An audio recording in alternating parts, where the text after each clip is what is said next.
Oh, silence. Well, I am a little tired due to the endless driving planes. I mean, I did hop on a flight to Ireland last night. Yeah, that's so nuts.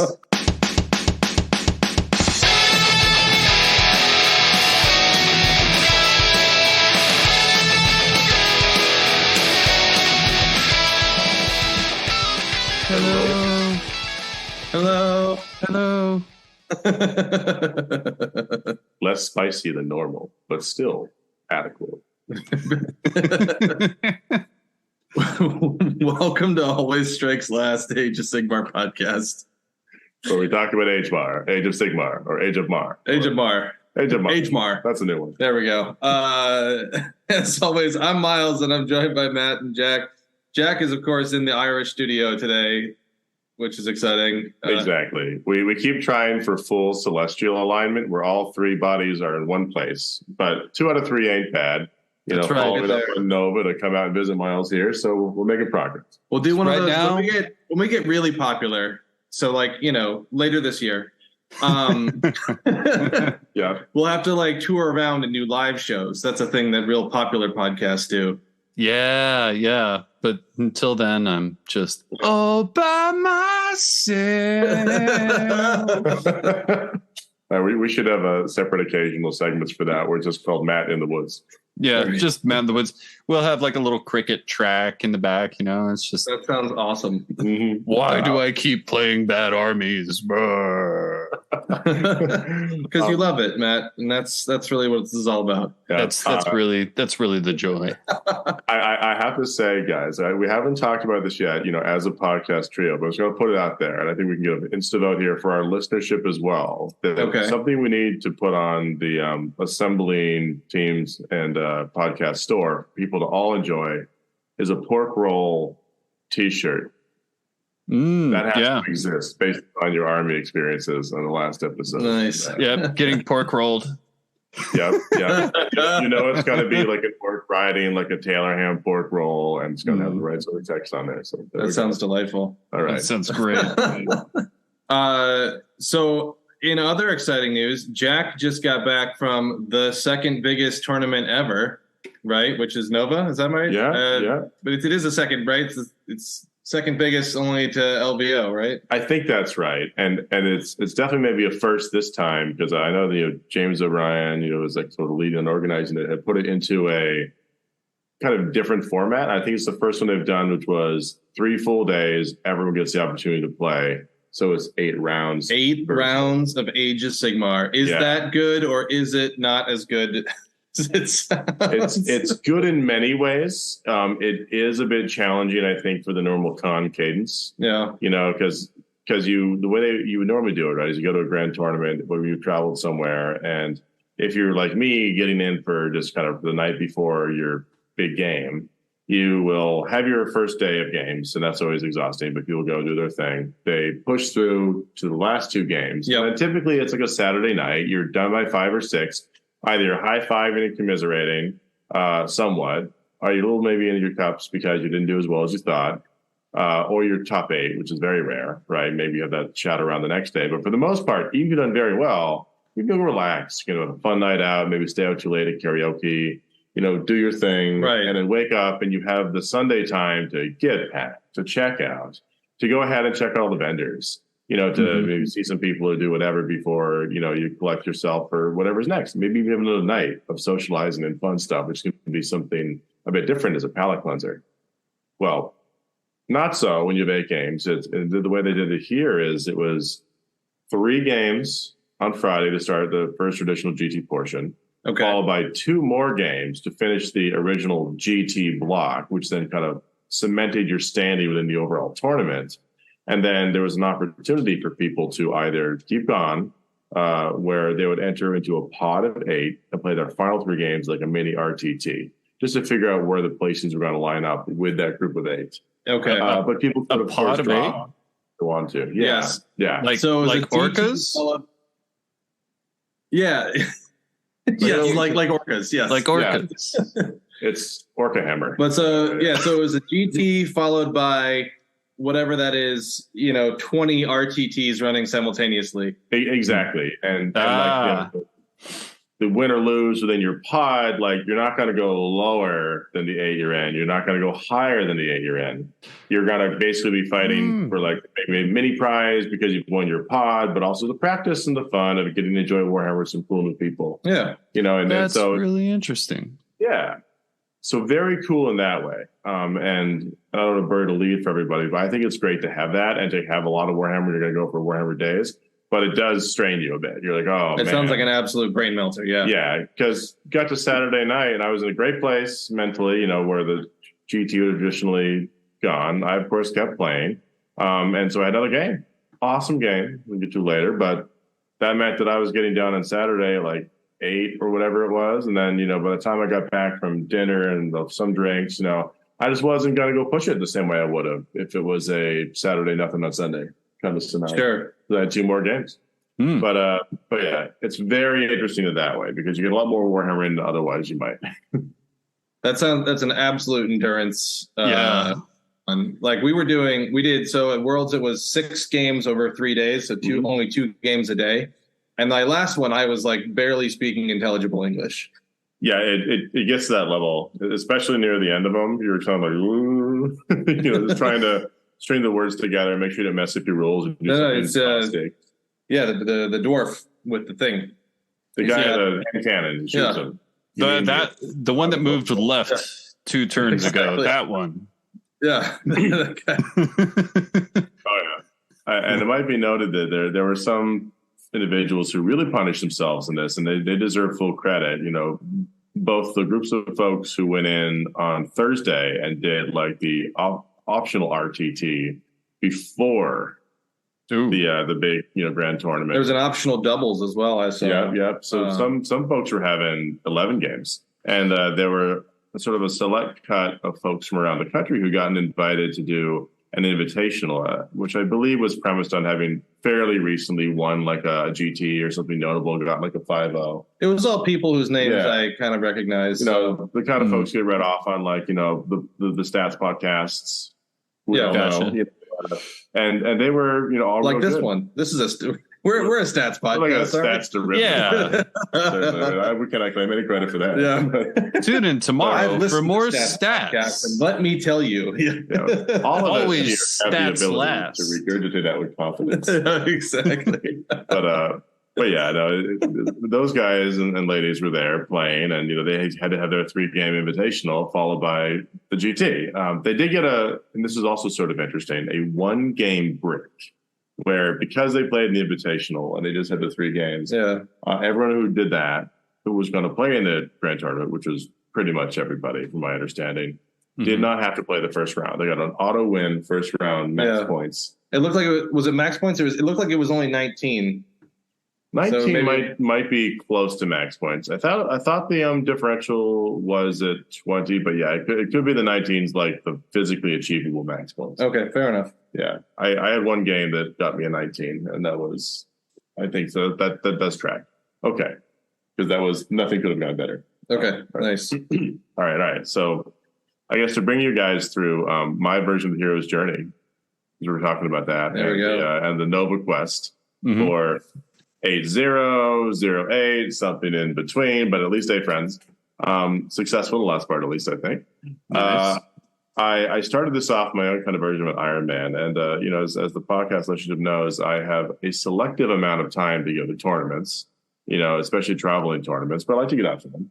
Try to fill out a scorecard. And this one lined up due to my lovely wife and daughter traveling to see the in-laws. And so I was able to go do it. Nice. And, I came on out. The classic in-law ploy. Oh, yes. Yeah. The Christmas present this year. Right. Thank you for aligning your visit. But you guys have to envision this. Like, it wasn't like a little casual walk into the venue down the road from my house. I had an 8-hour drive to get to DC from Boston. So that was a nice start to it. Followed pretty immediately by just going out and celebrating one of the friends I had who came up from Charleston's birthday at a karaoke bar after some burgers. So it was not even an early night to start the tournament, and so then really starting fresh. All those pro tips we had only a couple episodes ago about getting an early night's sleep and having an extra Gatorade with your bag and I think we can say new pro. Try to follow your own advice. Yeah, exactly. One of the things that we failed to mention though in the prepping for a tournament, is to really just get into the theme of your army, right? Understand how your army is going to play. So if you're going to go hedonistic, come on now. That is actually something I try to abide by and lean into, because I think there's got to be some good mojo or karma from it. Like, yes, have that drink. Go do the fun thing. It probably feeds into like the spiritual behind your dice rolling. And there you go. Yeah, I know that's definitely how that works for sure. Yeah. Well, hey, a couple of years ago at LVO, I made a point of eating like 50 skewers and ordering many, many more for the table. Yeah. Because I had Glutos Roscoli in the list. I needed to make sure I lived up to his name. But I digress. So get there, get eventually settled, which was its own kind of journey. This year at Nova, the hotel had some challenges in terms of key card problems and garages filling up, and the Silent Hill style garage across the way, which I did use, being so difficult to navigate, but it was all fine. Fast forward to what we all really care about, the Warhammering. Jack's Hero's Journey, step 1, call to adventure, right? Yeah, pretty much it. For those literary fans. Let's see how well this tracks with the archetypes. Right? Yeah. over my head here. So here we go. Whew. All right. So I think it's fun as maybe a mini game is to track as go through all this, how it feels and how you're thinking about it, right? Because we always play this mental game with ourselves as we are in a tournament and thinking how we're doing or what we might run into. And it becomes important just because of my particular track. So started off, and I played this great guy named Joshua Seitz, who was running Sylvaneth, and had a chance to play him before. So we kicked things off. Gave him the cool printouts I had of the honey name, which were all slave themed, right? For the Slaves of Darkness army I was running, and we got right into it. And it was a pretty fun game. It was nothing too crazy, though. I was being cagey with the Chosen. I was moving stuff up. I was doing hit and run tactics. Eventually, I had an opportunity to kind of jump out with the Chosen from the garrison they were sitting in and kill Draika and a whole bunch of those Kurnoth hunters, kind of in one big turn effort. Okay, nice. So I did that. Very nice. My time, yeah. So it was a good one, and this was ice fields, right? So we're sitting there. People don't want to run a lot. People don't want to go too far. Yeah. Feels like the patience paid off. Exactly. It really did. It was sort of like the you don't always run forward as fast as you can plan. Did have some benefits and, turned into a win and, a really solid game. Of course, they were doing points differentials in this particular tournament. So it's just like the world scoring where your score in the end is out of 20. So you take your raw score from the game, you figure out the difference in points, and that dictates. So what is it? If our game was tied, we would each get 10 points, and if our game is only a few points, we'd go 11-9, and if it was then 12-4, was it like 13-5? 12-8, right? 12-8, 13-7. So they always add up to 20. Yeah. Anyway, that's right. And so kind of proceeded that way. Good game. Good win, but great opponent, and so then, we finished the first round and I still have the dream alive. We'll see how far we can push the Slaves to Darkness list. And psychologically, as you guys all know, you're like, okay, I'm into the 4 games to go bracket. It's still early in the tournament in the Swiss pairing system. I'm not too far up the mountain. I'm not expecting to encounter any real craziness, Any real craziness. But you still have 1 win, so you're in the winner's half. Yeah. Mix our metaphors. I'm in slightly deeper waters. Oh, babe, higher up the mountain. You guys all get the picture. But you're seeing a ceiling coming up. You're seeing a ceiling coming up if you continue at this pace. There's a ceiling, or at the very least, a fight with a ceiling. Something you have to break through. But maybe it's not there yet. Well, second round, I show up and I am matched up against this absolutely awesome guy out of the Midwest named Michael Roush, who was running Osieric Bone Reapers. And the thing about Michael is, he is 20-year-old-ish wonderkind, really knows his stuff, really talented player. I just played an invitational the day before and has been... So had the bye round 1, the free win. Oh, nice. Yep, showing up, and he's been playing, OCR since before they were cool, and he was even running an OCR list, which was slightly hipsterish, and it was Praetorians and not Nil Myriad. Ooh, but he knew the thing inside and out. So, thus kicked off an absolutely awesome game. Where a couple of things happened that were definitely some moments of like, ooh, that didn't quite go my way. Like a merciless blizzard I needed, miscasting 5 wounds onto my Karkadrak Lord, and the merciless blizzard he tried off doing 22 mortal wounds to my chosen and sort of erasing them as like potential fix to my problems. Yeah, but I wouldn't take anything away from how he played. He did it just right. He got me where he needed to get me, and I made a few mistakes, that maybe could have helped give me more of a chance to turn things around. But on the whole, it was one of those games where we had a blast. Really got to see the Ovar doing their things, and I got to see like the cutting edge of good play with them, where all I could do was say handshake, walk away, and I'll buy you a soda, and let's continue our new friendship. But that particular game got me to my 1-1 land. And so I encountered a formidable opponent, but I've had 2 good games. I'm sitting here in an okay zone. Anything can happen. So psychologically, we're going into round 3. And you guys know if you're walking in 2-1 into round 3, that's when you're starting to feel like I'm in the deeper waters. Anything can happen. Yeah, when you're 2-0 going into round 3, you're like, now you're fighting the tryhards. Yeah. Yep. And maybe someone who's going to win the tournament. Or maybe you're the tryhard. You could be the tryhard at this point. That could be the thing. No, I do have to ask before we move on.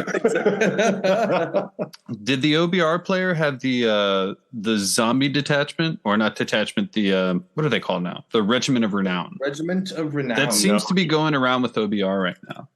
He did not. Keep bodies. That's the thing that they don't have. I can see it. It's definitely seemed an interesting take. I can actually share a quick rundown of his list. Maybe that's a good thing just to give people a better mental picture since we're talking about it. Especially since it's a hipster list. Yeah, and we're giving him hipster credit on this. I mean, you said hipster list, and I was just like, ooh. Yeah, I got verklempt over here. Matt's wearing over-ear headphones, but I could tell his ears perked up. It was absolute respect for his choices. And of course, they are good, right? It's just that since so many people were playing Nil Myriad, he was able to give them kind of a little bit of a ribbing. And we're making fun of our friends, Logan and Rob. We're playing Nil Myriad about that, even though that's a very good choice right now for good reasons. Yeah. Mm-hmm. But yeah, what he was doing is he was running the Mortis Praetorians. So it has a counter charge. And he had a Soul Reaper with Merciless Blizzard. He had a Bone Shaper. That's right. He has the Reaper. Yeah. Which is the worst of all of those little wizards. Mm-hmm. Yes. Mm-hmm. It's not bad. It's just not great. I'm not saying it's not bad. I'm saying it's the worst of the group. It is. It is. You wouldn't have been able to tell it. Yeah.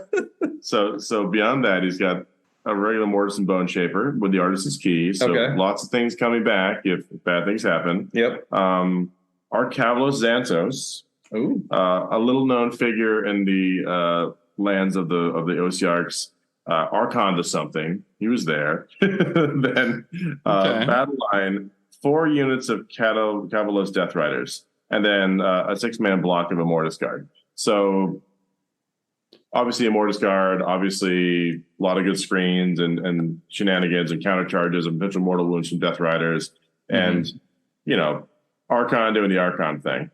So solid list. Maybe just for the folks who are out there and have not seen my list, since it would be possibly good for people to know what I was running if they're thinking about this. I was doing the Slaves to Darkness Kabbalists. Trying to follow my path to glory. So I roll on that table once in a while and get like that, demonic apotheosis for a grand strategy. And I had Be'lakor, a Chaos Lord with Merciless Blizzard and Hoarfrost, a Chaos Sorcerer Lord with Master of Magic, the Chaos Familiar, who was undivided, and he could do Chaotic Conduit, Levitate, or Hoarfrost. A Karkadrak Lord, who was Nurgle, with Merciless Blizzard and Flaming Weapon, and a very spicy Infernal and Raptors of Slaanesh, all backed up by 10 Chaos Warriors of Nurgle, 10 Dark Oath Savagers, 9 Unmade, 10 Chosen with the Slaanesh mark and the Banner of Screaming Flesh, and the Chaos War Shrine of Slaanesh. All stitched together with the ephemeral, very vaporwave, probably bad for you, popcorn candy, lung smoke. Mm-hmm. If you guys eventually see this image on our Discord of my Lashan the Soul Seeker. So that is just a good context to all the things that happen. Yeah. Kind of moving into this 1-1 going into the next one moment. I show up to my third game, and I found way to the table a very cool guy who I'd known as an acquaintance before, but hadn't actually had a chance to play yet. Who's kind of a known factor in the community, like a really good player, a guy by the name of Joe Cryer, who I was sitting there ready to have a good game with. Nice. Yes. And, it was actually a really awesome game in the sense that, I would have liked to have won it. Hint, hint, did not win this game. Yeah, they would have liked to have won it. Really gave it away there. Yeah, I thought my choice of language was solid. But, it was a great sort of like a lesson in how Tzeentch can be played to great effect. And sort of seeing like the army kind of tuned up and run that way.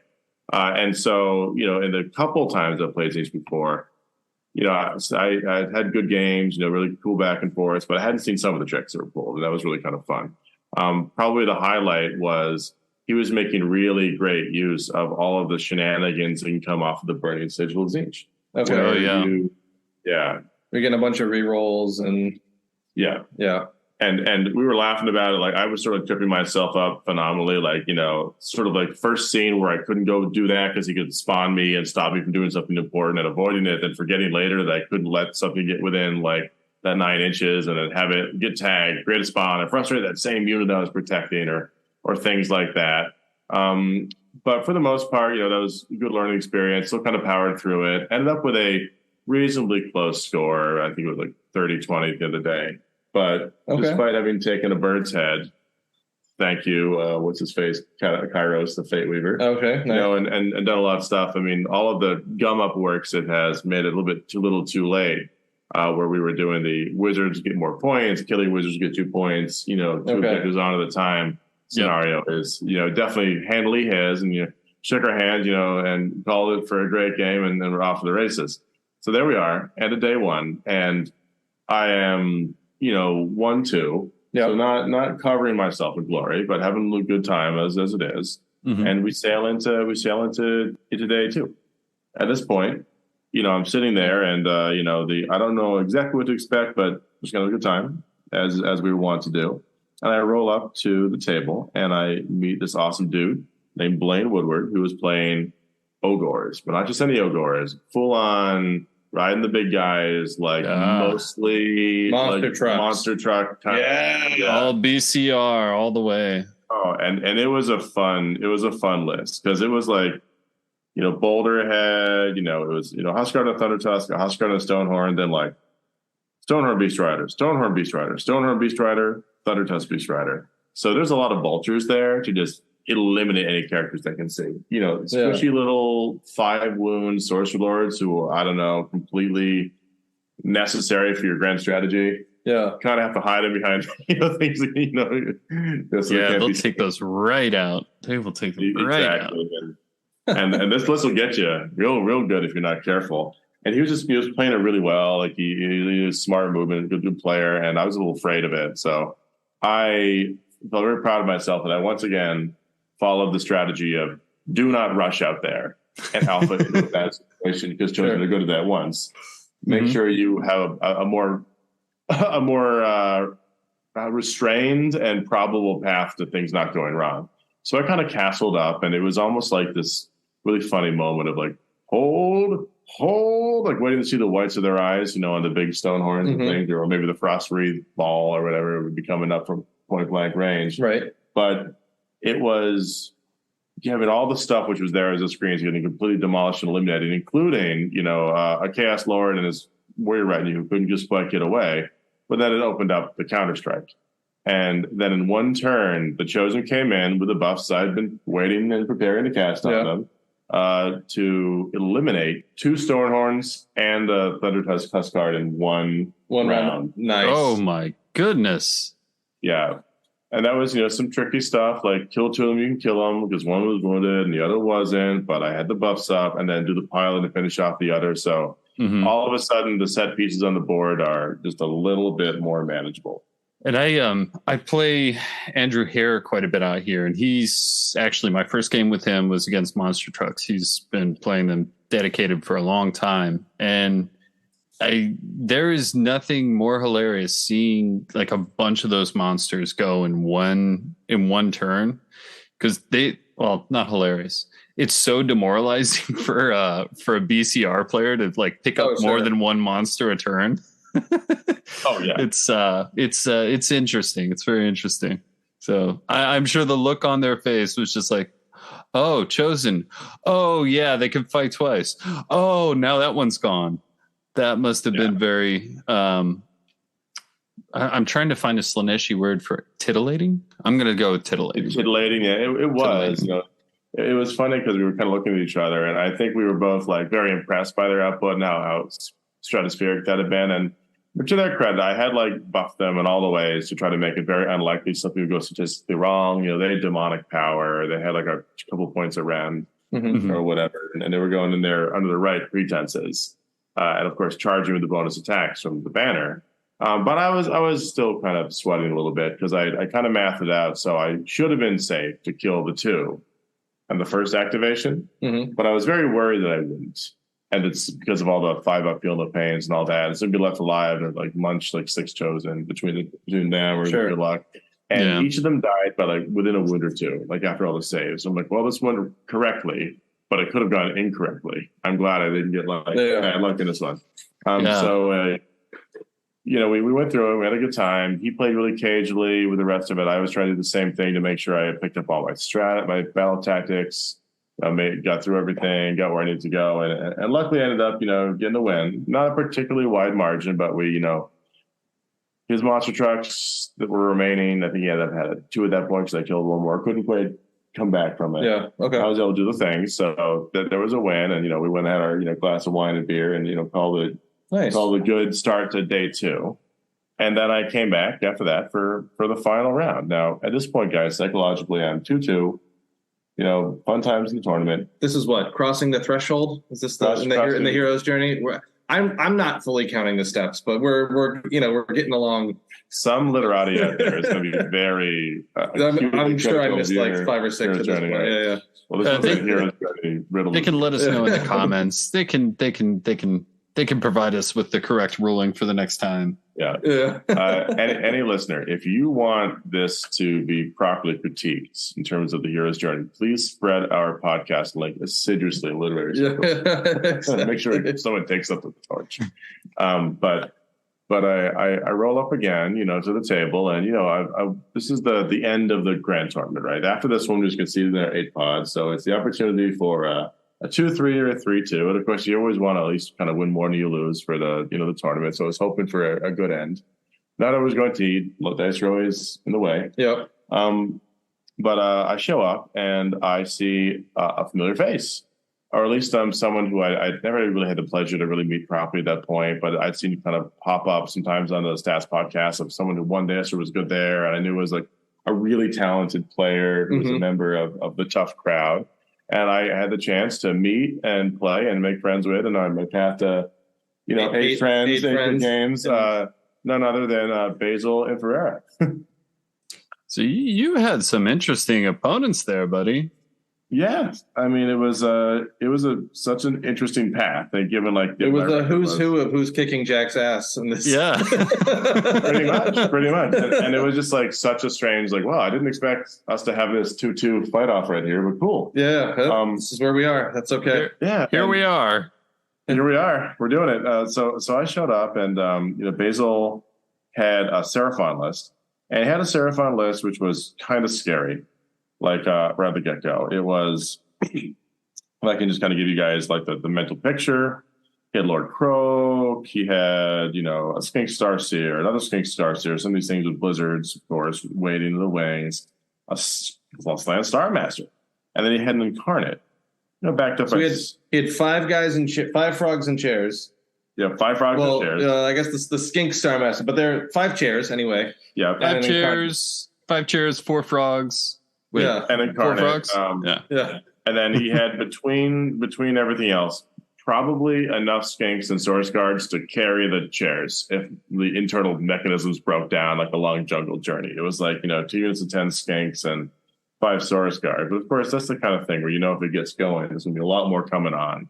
Yeah. And it might not be there because of all the magic. And the Kronspine is just a monster for coming to the board. So sure, looked a little scary, a little intimidating. So what was really interesting for me about this one is, at the beginning of the game, you were all set up and doing stuff. And of course, I had the Infernal and Raptors there to frustrate the magic or hopefully create some opportunities as far as you can be. But, I was not going to have the choice to go first. But I was going to, try to maximize any opportunity. And I saw that there might be one where sort of a corridor had been left open to get by some skinks up to the back area where the frogs and the skinks were having their kind of like a floaty chair powwow behind the temple. And I said to myself, well, a lot of things have to go my way. And if any of them don't conditionally, then this sort of gets aborted. But if they do, then we're going to be in an okay position to try to actually do the full send, because this is the time to do it before this engine gets going. This is the time would make sense. And then, to my good luck, they did. I sort of identified the opportunity and tried to create my own luck a little bit, but then the dice did help. First things first, I got off the 3d6 run and charge prayer. I got off the buffs I need despite slant stuff by being canny with my dice. Sure. So they're endless. They're powered up. You're going first at this point, right? Yeah, he gave me first turn. So they haven't gotten, if I remember right, they have some pluses to cast that they have to initiate. There's a spell they can cast, global +1s. I think all the wizards. But yeah, so there's some buffs they haven't gotten up yet in terms of their spell casting powers. Exactly. Yeah, they have to spool up for at least a turn, right? Yeah. So I of course was happy with this. I think I preferred going first in this scenario. Sure. And I said, okay, well, first threshold, passed. Maybe I'll have a chance to get up here before screens come down or things get repositioned or something dies some tons of magic. Right. Got off the Sorcerer's Power. I had I don't recall if I had Merciless Blizzard, Hoarfrost up in them. I don't think I did, but enough for frogs and such, maybe. Mm-hmm. And I ended up between some combination of the running and charging, with the Celestial Lord, the Celestial Mark chosen to be able to give the command and or the 3d6 charge, getting an okay enough, not like an amazing 18-inch charge, but an okay enough charge to get them up in the middle of that corridor with the skinkies to then activate to get up close enough to Croak, where after they killed the skinkies, they were able to pile in and 4 or 5 were able to take whacks at Croak all buffed up. And what ended up happening there was, the wounds they output blew right through the 10 wounds on the Temple Guard. Sure. Nice. And I think I did 5 or 6 wounds to Croak. And at this point, I'm already in my head saying, well, this was good. This is a good effort. Yeah. Now, at least he's tied up. There's choices. There's problematic stuff. This might be enough to kind of give him the back foot. Mm-hmm. So I could get blown to heck by the magic casts. Mm-hmm. And then he rolled promptly beyond my wildest dreams of what would have been, I guess, a 14 or 15 necessary or 13 for him to die on 3d6. He rolled a 17. So had Croak just been looked at, he would have died. And so it was a bit of a frog disappearance there. And from that point, I promptly Bellacored the Kronspine to make sure there weren't a lot of active elements. Sure. And it was me pressing the advantage I had and trying to let it slip away or get turned around for the rest of the game. And I think I was fairly assiduous in doing that. The Infernal Raptors played her backup band music the whole game, causing mortal wounds to everyone every once in a while, which was why I brought her in the first place. And things ended up where I managed to finally sneak in again, despite all the summon screens, to do a little more damage to the remaining Slan. And despite his heals, he was sitting on 2 wounds. And then he heard some sweet harp music and got distracted, and his brain melted for the final 2 wounds. Nice. And then, oh, that's amazing. Yeah. So after that, we wrapped it up. I had the win there and went and had a couple beers and, chatted a bit, got to know each other a little better. But it was a, really, really fun game, really great opponent. And we had an awesome time just kind of closing out the official normal tournament, period of time. Mm-hmm. That feels like such a good, old fantasy moment. I remember the thing with old fantasy, when it was a wild game that had lots of problems with it. But what was super fun about it was that you were just waiting for one of those super random things in the game to go wildly your way and then latch onto it. because you could ride one of those things through almost. It was any the situation. ride the updraft. Yeah, exactly. And so that felt like a moment where you saw the opportunity, you worked to make the opportunity there. The opportunity happened, and then it was like, okay, I need to I am seizing this moment. And it takes good, really good skills to identify what the moment is and be able to actually play it out. Yeah, I think so too. And it felt like sort of reminiscent of that in some ways too. Mm-hmm. Definitely tried to hold on to it for dear life. And I was happy it worked out, but it was such a fun time. But I guess what's sort of interesting about the whole thing is, of course, this is where we get to the end of the traditional tournament. It's like, okay, take an hour to collect yourselves and then come back and play again. Oh, okay, this is going to be a long day. Only an hour? That's so nuts. That's so nuts. Well, it was with that plus whatever time you had left at the end of the round, I guess. But yeah, it was a little bit tight, and I think they wanted to do it quickly so people could actually have like a nice dinner afterwards. Yeah, but they more than like that half-hour bubble you might otherwise see normally, because they wanted a little extra time for the pods to be formed, people want to drop and just do the 5-round kind of version of it. But I digress. We got right into it. I got back and I showed up to the table with my pod. I ended up playing this really wonderful guy named Adam Packard who's playing Soul Blights. And this begins my journey of, the scenarios can really twist things in this General's Handbook, or create situations you have to be aware of. And it was such a good learning experience for me, just to maintain like that awareness of what's actually going to create the winning conditions versus like what just feels good in the tabletop. I think we're on tests, allies, and enemies. I haven't been counting, but I looked up the hero's journey. Okay, good. Thank you for keeping us honest. The professors won't be quite as critical when they finally get a hold of this gem. There we go. But just to give you guys a picture, so Adam comes up with this chock full of dudes kind of list, and he had like Radikar, he had a Necro and Horfrost, he had Belladama. Is this Vikros? Vikros, that's right. Torgilius won around with he is great. His spell waste away, I guess. Vampire Lord and Zombie Dragon with Ultimate Carney Phylactery. That's interesting. Yeah, that's a fun choice. Yeah, and then for Battle Line, it was not as like always spread out, but it was 60 Deadwalker zombies, then Unidar Wolves, and then 2 units of Fellbats, all like in a battle regiment of Warlords. So he had all that, of course, plus the 10 Wolves from Belladama. So like lots of potential bodies. And this was kind of where the trust came in, because the mission we were playing was the one, his name escapes me now, where if you're behind in points, you can blow up to 2 objectives and do damage. Oh, yeah. That one's brutal. That's it's a really interesting mission. Oh, yeah. But a lot of it comes down to really, really understanding how to play the mission and not necessarily understanding how to play Age of Sigmar. that I think is true. And we're talking about it even at the table because it was such a weird one that way, like, and how it affected the points. But Matt, you were going to say something. I don't want to interrupt you. Oh, no. I think that one very much is, learning to play the mission. But also that one's so battle tactic dependent too. I think you can kind of skirt by essentially getting an early lead and then letting people blow up your stuff, but making sure that you have your battle tactics timed correctly and being able to deny theirs. That I think is sort of what ended up happening, but with the swing potential in our game, it was interesting. I'll say that I did try to be a little cagey, put the Infernal Raptor some places she was going to melt brains, or at least make trouble.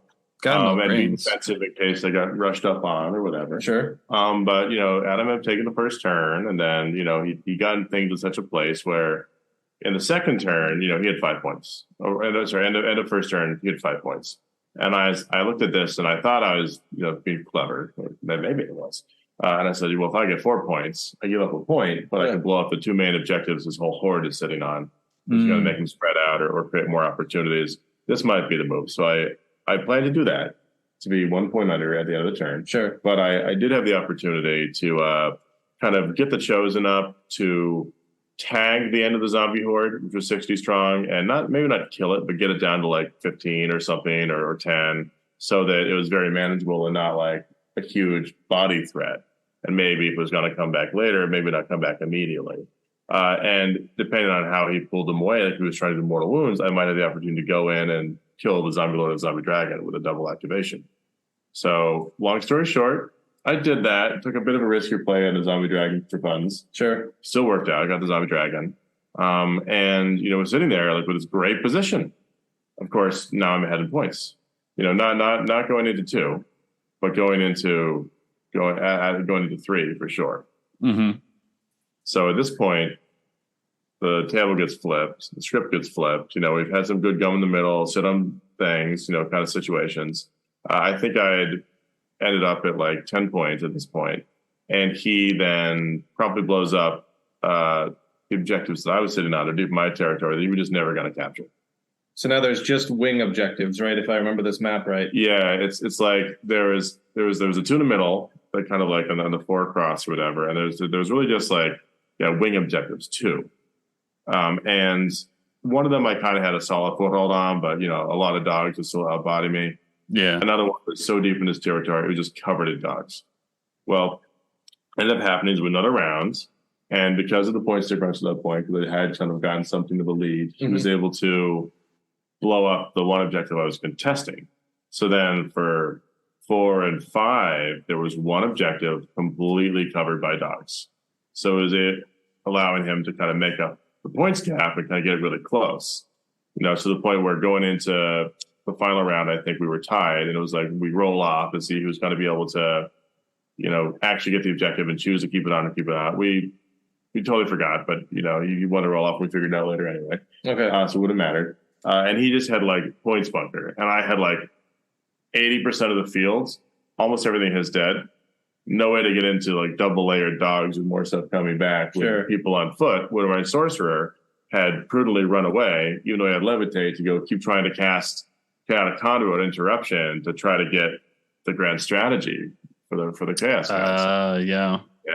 So then it came down to a really interesting kind of final like turn where everything hinged on this for the win.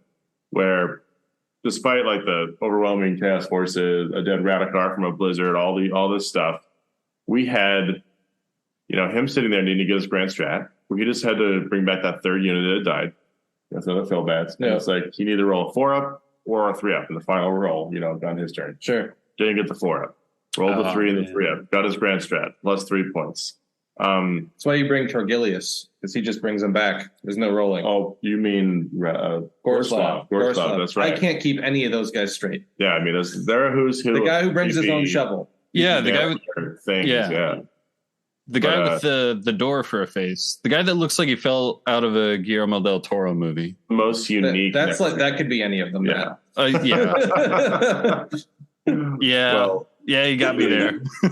the suspense of it was such though that that had to happen, and then he had to get one battle tactic where I candidly redeployed my chosen away from the thing he was trying to charge them with to prevent him from being able to ensure their destruction in combat or something. Okay, whatever the battle tactic was. Okay. But he rolled a 9 in his charge, and so he got it. There you go. Chosen were always going to kill a couple Felbats, so we're just not even worth rolling. Yeah. Sometimes Scarbrand charges you from 16 inches away, even though you were pretty sure that wasn't going to happen. Yeah, that's right. And last but not least, the casino strategy for this grand strat of trying to get the apotheosis result did not work out. Many rolls, even with the taking the whatever it is, like the heroic action to be able to roll, 3d6 and pick the 2 you wanted, and being on divided, so I get to like reroll one of the dice. All of that couldn't get a 11 or 12, and so I was down 3 points, and so it ended up 16 to 20 at the end of the day, based upon some of these fun factors and the interesting scenario.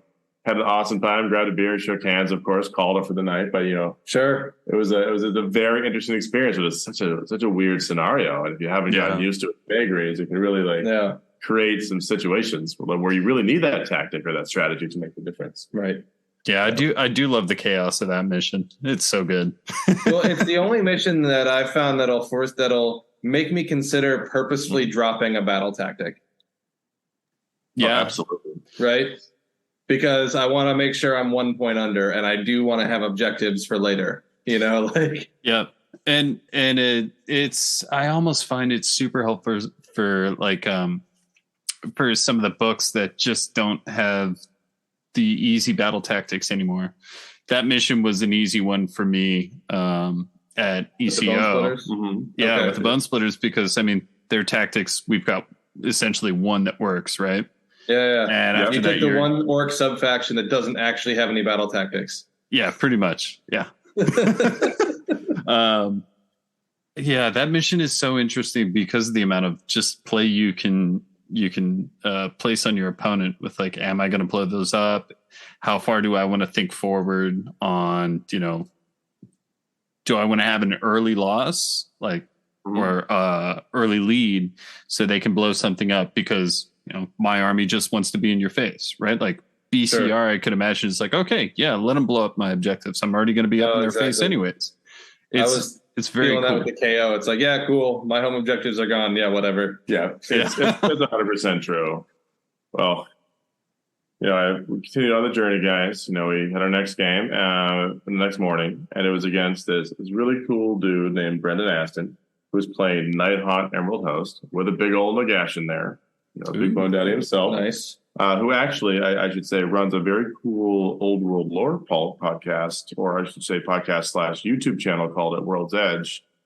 Make sure that's right. Yeah, At World's Edge. So check that out, folks, if you have a chance. And had, kind of told me about some of those neat things we were getting ready for the game. Nice. But this is the guy with the Spider-Man shirt. Spider-Man shirt. Had also, an awesome, it was like, it was a nice button-up shirt, and instead of like Ralph Lauren little jockeys or whatever, pineapples, it had little Spider-Mans. And I would say it's amazing. Market improvement. Yeah. So this is very good. It was a very nice Spider-Man shirt. Like for a shirt that's a Spider-Man shirt, this was like very fancy.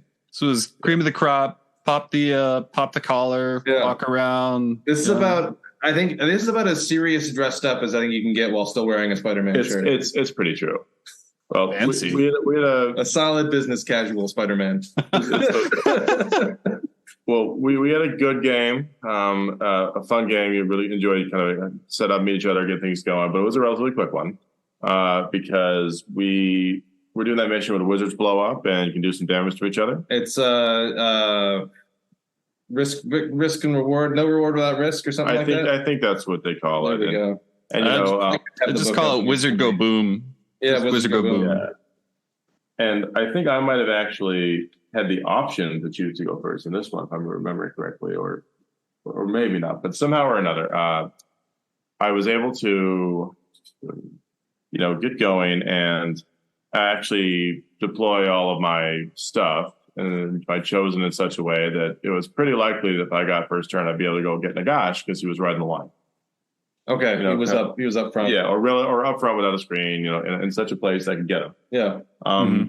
So this was another moment where the sending made sense. Yep. Enough reasonable buffs got off, most importantly, Sorcerer's Power. Yep. That I was able to do that. So I ran up with it unmade, made sure there was no redeploys might stop this. Yeah. Chosen got in there. Be'lakor also went in there to critically roar Nagash and make sure he didn't try to get himself a better save.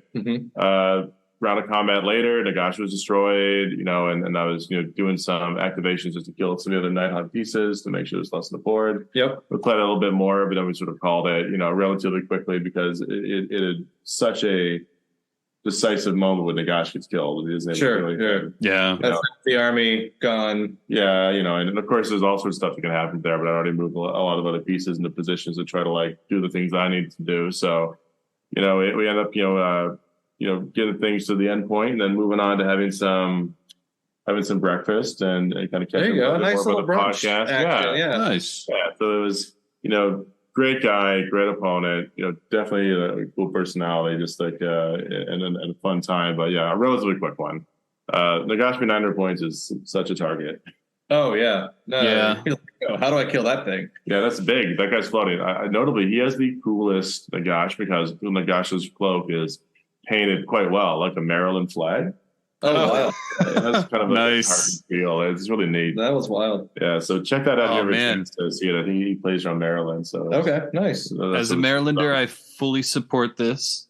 Yeah, I thought you would. That's not an easy flag to do as well. Like that's And most state flags, you wouldn't bother painting them on anything because they're hot garbage. No, Maryland's got the best flag of all the flags. What can we say? Absolutely. That's true. Yeah, I mean, it's very interesting. It's much more like heraldic. And then, guys, don't forget a little interjection for him. If you like old world lore, it's going to be bigger. Don't forget to go find out World's Edge on YouTube. I know he has some good stuff there, I think. Nice. Yeah, and we'll get that link up. We'll put it up in we'll put it somewhere in our description or something. We'll make sure you guys get it. That sounds good. Fellow Marylanders all the way. Man, he must have gotten a lot of evil looks playing in DC. With a Maryland flag. With a Maryland flag. It might be the case. It's hard to say. I'm sure it came up given the Diamonds sensitivities. Yeah. Well, I won't keep you all in suspense. We got to the final game, and this is the ordeal. The ordeal. And I really this is like my last game before a 4 or 5 hour drive to New York on Sunday. So of course I'm highly energized, but luckily I ended up finding another great opponent and I had another really great game. I mean, it was a real learning one, I'll say, for me, and definitely another one of those scenarios make a big difference. But I've heard so much about Beasts of Chaos from you, Matt, being our preeminent Beasts of Chaos player here, and I bought the book, and I like to ally in things from their faction, but I've never actually gotten to play the new book. And so my inaugural moment was playing them on that resource pour mission, like whatever it is, like you can only get the Meltwater one, the Meltwater mission, yeah. So right there in the beginning, it's like I'm trying to big brain and keep an eye on all the different things that might go around and kill my valuable characters, and more, get things out of position so somebody could get sniped off by them coming up the board's edge. Mm-hmm. I'm also trying to figure out how I deal with needing to get, these objectives and I flip them on, turn them off, get my points without burning myself early, where he can literally come in anywhere he wants. Yep. And where I cannot. And I think he was even doing the Dark Walkers or whatever, where they can just take all their Ungors and say, we're going to peace out and come in. These guys are going to go over there. Yeah. We need an objective. Literally every single objective is deployable from the shadows there. So it was a little tough, but we had a real fun back and forth game. He pulled some stuff. I pulled some stuff. I thought it actually, I was playing it quite well in terms of trying to keep all these things in mind. But, because of me needing to start somewhere and then break out into the middle, having gone, I think, first, I had a couple consecutive turns, so I got the prio again. Okay. I was sitting there in the middle of the board, having killed a Sigor and some raiders who were on the board and sort of like kept things from getting too damaged and getting to that point where I can kind of get out from anywhere. And I sent Bellicor across the way and kicked down the Herdstone to make sure that there was no crazy rend happening. Nice. That's a big move, yeah. Yeah, so I was feeling pretty good about this. So the mental picture must be drawn that he then brings in all the remaining stuff. And because I knew Bellicor was going to die, he did not have like a good Bellicor target. He'd Bellicored a Chimera just to make sure it didn't interfere too much. Sure. Actually, that's a great Bellicor target, though, to be 100% honest. It was a good one. I would have preferred the unit of, I think, 6, Bulgors or whatever. But, he brings take what you can get, right? Yeah, exactly. But they all come on. And 6 Bulgors and 3 other Bulgors absolutely murder Bellicor. And then, of course, there's like kind of sitting a little farther back, there's like a cockatrice and the Bulgor leader. And then we roll prio again. Yep. And we maintain, no double turn order. And I have a choice because I'm in such a place where I have a pretty decent odds chance of getting my chosen over to kill both units of Bulgor because they're within the radius of charge ability, even without the 3d6, reasonably, and like almost guaranteed if I roll that prayer.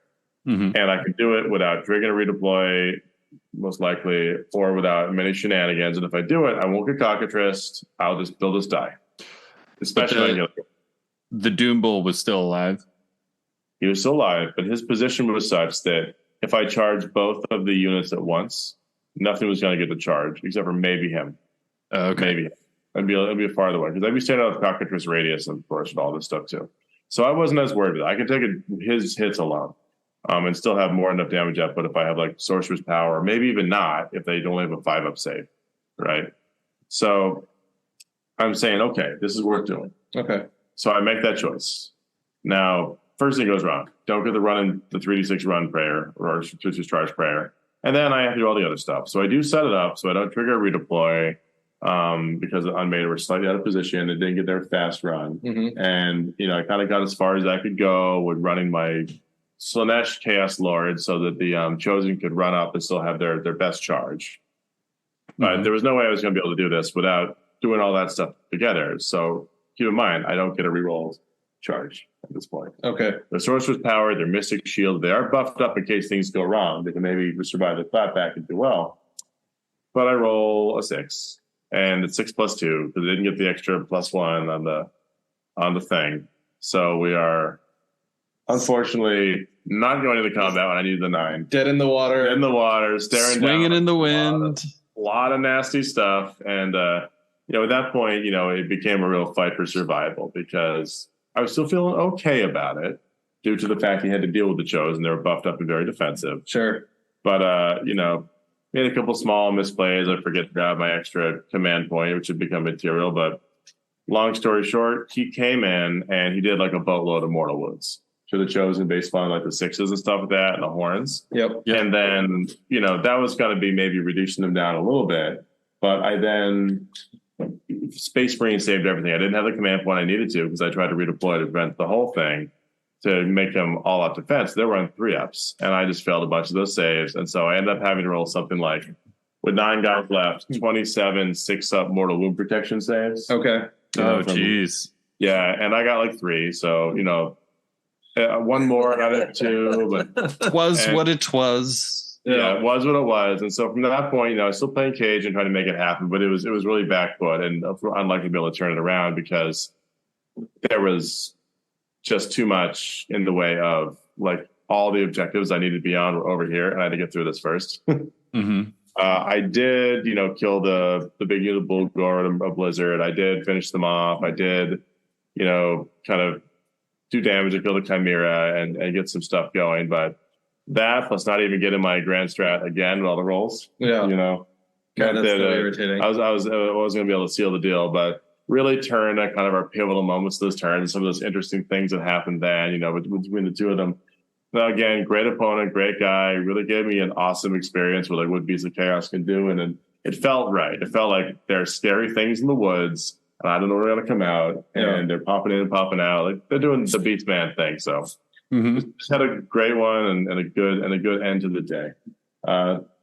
So that was that. So I finished the tournament. So I went I guess in the main GT went 3-2, had a decent showing, felt good. Yeah. And then ended up, 4-4 if we account for the bracketing. There we go. Perfectly balanced. Yeah. I maintained the balance. There we go. That's real good experience, real fun, and definitely like kind of a wild journey in terms of like bracket pathing, and then just thinking about some of the missions in this particular GHB, which are wonkier and might even be worth a whole separate kind of like a podcast episode for us, where we talk about the missions which aren't necessarily as gotcha as the instant wins used to exist, sure, but are completely gotcha in a more subtle way. Yeah, they're really easy to fuck up on, and then you just can't correct. Doesn't matter what you do, unless you've wiped them from the board quickly. Yeah. I think they're definitely a lot more playable as missions go, right? Oh yeah. It's very easy to put yourself in a situation where, oh, look at that, now I can't score at all. Yep. 100%. But also it's very easy to kind of like dupe your opponent into doing that as well. That's also true. It's a very good point. I think the new GHP has probably been the most fun it's been in a while, even with the fact that it's wizards and I hate playing wizards. Sure. Just play dwarfs, man. You don't have to play wizards. It's great. Yeah. I mean, I just finished up. I've almost finished the Fire Slayers army up. So actually, I'm going to probably give them a run in a little bit. I was playing my friend Dave here who plays Zinch. He's a bastard because of that. But every time he's going to cast like 6 million prayers every hero phase, and every time one of them doesn't go off, I'm like, oh, pobrecito. Yeah. Pretty much. I think that's fair. There's a lot of truths to the GP opinions expressed here, but yeah. Well, we'll have to explore that more. I'm just happy that we have it for a while. It's not going to like mayfly die in like 2 months. It'd be nice to be able to be doing this one and seeing. No, exactly. And I think it's going to take another, 3 or 4 months to get extremely good at some of these weirder missions. Well, it'll be cool because we'll have strategies or ways of countering them, or maybe like, if you look in a mission pack, you'll be thinking, oh, here's how I have to do this to win my particular army. Yeah. And that can differ, right? Like I guess I used the example earlier that, fantastic game against Adam I was mentioning. But because it was going to be neck and neck the whole game because of the blown up objectives, right? I basically needed my grand strat to have a comfortable margin. And I had casino grand strat. That kind of might go into the calculus next time more. I mean, oh, absolutely. Yeah. I think statistically it really should happen, but at the same time, like I feel a lot better if it was like keep this guy alive, and you're definitely not getting to me, and I'm not worried about it. Yeah. For Six Nations, we're not playing. So there's only 5 rounds in Six Nations. So everybody plays each other once. Yep. But as a result, we're only playing 10 of the missions, and so I don't have to know how towers or ice fields works. That's at the moment. So nice. I have not played either of them. Nice. I'll say that Ice Fields is a real good time. Also, feels bad if you need to run anywhere. Yeah. No, I did. I played Towers at least a couple of times, and it's rough for the Sky Dwarfs anyway. Yeah, I haven't caught Towers yet. Yeah. I haven't caught that one yet. Guys, I would be remiss on this whole Nova journey discussion if I didn't make sure I read out for all of our listeners the final thematic results of all of that discussion we had last week, because I did end up theming out the list as the slaves to dankness, and I did have custom AI art, kind of representing that with Chaos Warriors and Celestial Demonettes printed out for all of my fine opponents, and I did give them very silly names. So as a reading, feel free to cut these if they're too punny and cringy later, Matt. For all who might be listening, was, featuring Apex Sin, the Chaos Sorcerer Lord, the Worm, the Nurgle Chaos Lord on Karkadrak, Eclectic Slide, the Snaky Slanesh Chaos Lord, the Backup Band, the Infernal and Rapturous, the Rhythm Dissection, the Unmade, the Dark Oath Dancers, less creative, I know, the Dark Oath Savagers, the Grunge Metal, the Chaos Warriors, Nurgle, of course, the Synth Wave, for the Chosen, and DJ Degenerate himself as a Chaos War Shrine, all backed up by the Dark Remaster, whose name does not need mentioning here. I love it. That's fantastic. It's important. Yeah, it's important. It's like the it's the XCOM effect, right? Where you've named all your characters and therefore they last longer. Yeah, that's true. I wish it worked even better. Yeah, exactly. Is that how that actually works? You got to do that. You have to do it in Blood Bowl. If you don't nickname your characters, they die immediately. Oh yeah. And then if you do nickname your characters, they still die immediately. But yeah, I was going to say, I thought they just died no matter what you did. Yeah. There's actually no way of getting around the characters dying. It's just it's this little lie that we tell ourselves. Yeah.